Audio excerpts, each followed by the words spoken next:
Tiklo ang tatlong individual matapos na salakayin ng otoridad ang umano'y drug den sa Zone 6 Barangay Mabolo, Naga City, alas 5:13 ng hapon nitong Martes, Agosto 19. Kinilala ang mga sospek na sina Melvin Bucalan, 29 anyos, may-ari ng bahay na ginawang drug den at siya ring maintainer, Raymond Francisco, 24 anyos at John Alba, 26 anyos, drug den visitors at pawang mga residente ng nasabing lugar. Nakumpiska sa kanila ang 5 sachets ng hinihinalang shabu na may bigat na 12.5 grams na may standard price na 85,000 pesos.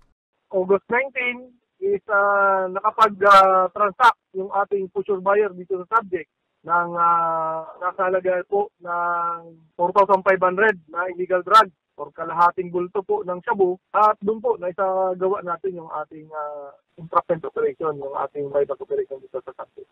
Batay sa ulat, matagal nang minamanmana ng PIDEA Camarines Sur ang suspect na drug den maintainer dahil sa mga sumbong na ipinaparating sa kanila ng mga kabarangay nito.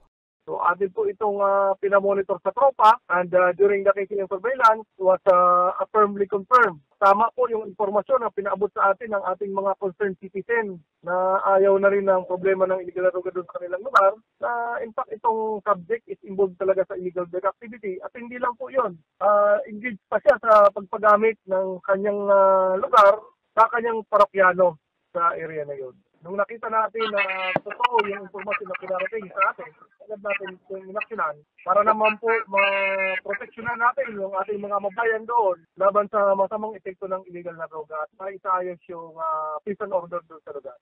Sa ngayon, nasa kustodiya pa ng PIDEA Bicol ang mga nahuling sospek. Maharap sa kasong paglabag sa Article 2 Sections 5 and 6 ang sospek na si Melvin, habang maharap naman ang mga sospek na sina Raymond at John sa Section 7, 11, 12 at 15 ng Republic Act 9165 o ang Comprehensive Dangerous Drugs Act of 2002. Para sa mga balitang Tatak Bicol, Angeline Dagta.